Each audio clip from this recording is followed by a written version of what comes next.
School को तो बंद करोगे नहीं, करोगे उन्हीं स्कूल को जिसमें हमारे गरीब के बच्चे जाते थे। और जब उसको दूर कर दोगे, समायोजित कर दोगे, तो वो बच्चा जो है दूर पढ़ने नहीं जाएगा। अंत में होगा क्या, वो पढ़ाई से दूर हो जाएगा। ये आज हमारे शिक्षा पर खतरा है। और दूसरी तरफ मैं ये भी कहना चाहता हूँ, हमारा अध्यक्ष करना है, शिक्षा में समानता होनी चाहिए। शिक्षा जो है कभी भी ऐसा न हो कि दक्षिण भारत में कुछ और पढ़ाया जाए और उत्तर भारत में कुछ और पढ़ाया जाए और पूर्व भारत में कुछ और पढ़ाया जाए। इससे हमारा देश बटेगा, एक नहीं होगा। शिक्षा एक होनी चाहिए, भले भाषा उन्हीं की हो। अगर दक्षिण भारत में अगर बालाजी पढ़ाया जाता है इंटरमीडिएट को, तो बालाजी वही पाठ्यक्रम जो है उत्तर भारत में भी होनी चाहिए। भले जहाँ हिंदी हो, वहाँ जो है तेलुगु में हो, मलयालम में हो। और जब नहीं करोगे तो आपके सामने है दक्षिण भारत और उत्तर भारत के विचारधारा कभी एक नहीं होंगे। आज उत्तर भारत में जो है के पाठ्यक्रम में राम की गुण गाई जाती है ना? और दक्षिण भारत में किसकी गुण गाई जाती है? रावण की गुण गाई जाती है। बताओ, भारत एक होगा? नहीं होगा ना?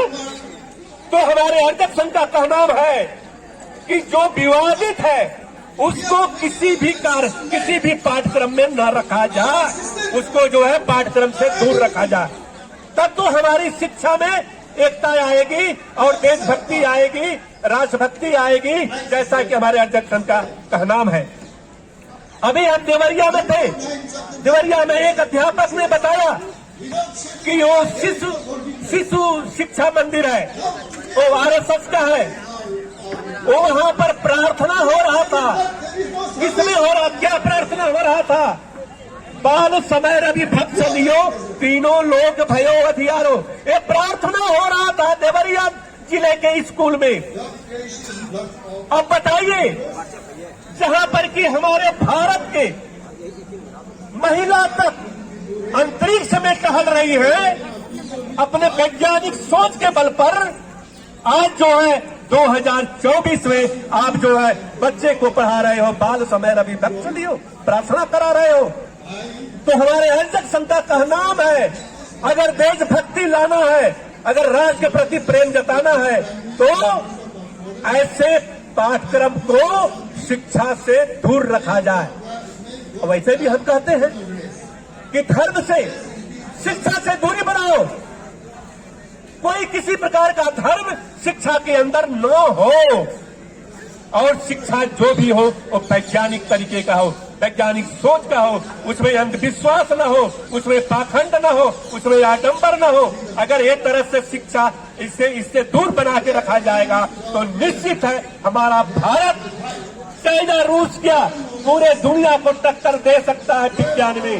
और आपने नहीं किया, इसी का परिणाम था कि आज हमारे भारत के अंदर एक भी वैज्ञानिक खोजी नहीं आए। आज के डेट तक 2024 बता रहा हूं मैं, वैज्ञानिक हैं लेकिन खोजी वैज्ञानिक एक भी नहीं हुए।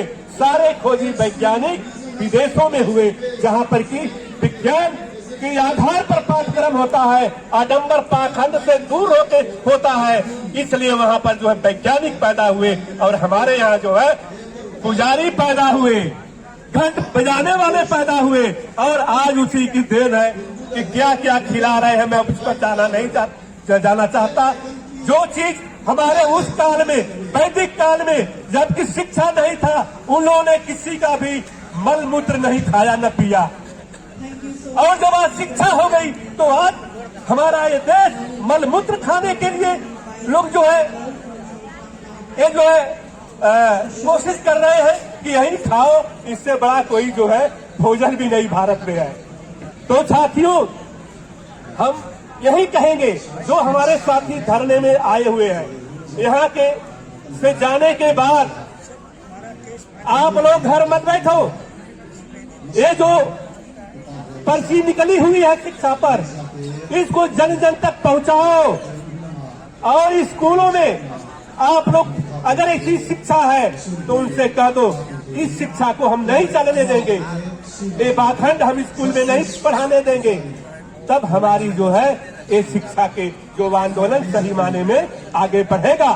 इसी के साथ मैं अपनी बात समाप्त करता हूं क्योंकि समय हो गया है। जय अर्चक, जय संविधान, जय भारत।